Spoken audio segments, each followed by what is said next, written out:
പിന്നെ ഇന്ന് രാഹുൽ മാങ്കൂട്ടത്തിന്റെ രാജി ആവശ്യപ്പെട്ട CPM വനിതാ നേതാക്കൾ മുകേഷ് MLA പീഡന കേസ് നേരിട്ടപ്പോൾ രാജി ആവശ്യപ്പെട്ടോ എന്നുകൂടി നമ്മളൊന്ന് പരിശോധിക്കണമല്ലോ. ഇതുമായി ബന്ധപ്പെട്ടുകൊണ്ട് പ്രത്യേകിച്ച് അറസ്റ്റ് ചെയ്യപ്പെടുകയും മുൻകൂർ ജാമ്യം തേടിയതിനാൽ അദ്ദേഹത്തിന് അറസ്റ്റ് ചെയ്ത് വിട്ടയച്ചു. പക്ഷെ ഇക്കാര്യത്തിൽ ഇങ്ങനെയുള്ള ചില സന്ദർഭങ്ങളിലെല്ലാം പൊതുവെ അവനവൻ തന്നെയാണ് ഇക്കാര്യങ്ങളിൽ ഔചിത്യപൂർവ്വം തീരുമാനമെടുക്കേണ്ടത്. ആരെ കുറിച്ചെങ്കിലും ഒരു ആരോപണം കേട്ട ഉടനെ തന്നെ നിങ്ങൾ രാജിവെക്കണമെന്ന് പറയാൻ സർക്കാരിന് പറ്റില്ല. അതിന് നിയമപരമായ വശമുണ്ട്. കോടതി ശിക്ഷിക്കുന്ന പക്ഷം 2 വർഷത്തിൽ കൂടുതൽ ശിക്ഷക്ക് വിധേയനാക്കി കഴിഞ്ഞാലാണ് MLA സ്ഥാനം രാജിവെക്കേണ്ടതായിട്ടുള്ളത്. എന്തായാലും രാഹുൽ മാങ്കൂട്ടത്തിൽ MLA പദം രാജിവെക്കണമെന്ന് ആർജവത്തോടെ കോൺഗ്രസ് വനിതാ നേതാക്കൾ ആവശ്യപ്പെടുന്നത് ആ പാർട്ടിയുടെ തിളക്കം കൂട്ടുകയാണ്.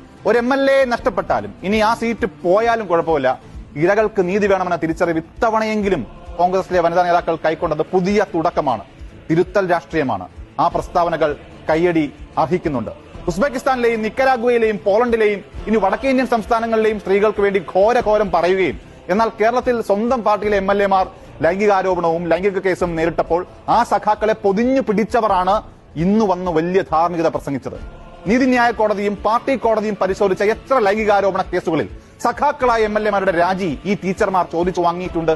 അപ്പോൾ ചൊല്ലും ചെയ്ത്തും രണ്ടാകുന്നതിനെ ഇന്ത്യൻ സംസ്ഥാനമായ കേരളത്തിൽ 3.5 കോടി മലയാളികൾ സംസാരിക്കുന്ന മലയാള ഭാഷയിൽ കാപഠ്യം എന്നാണ് പറയുന്നത്.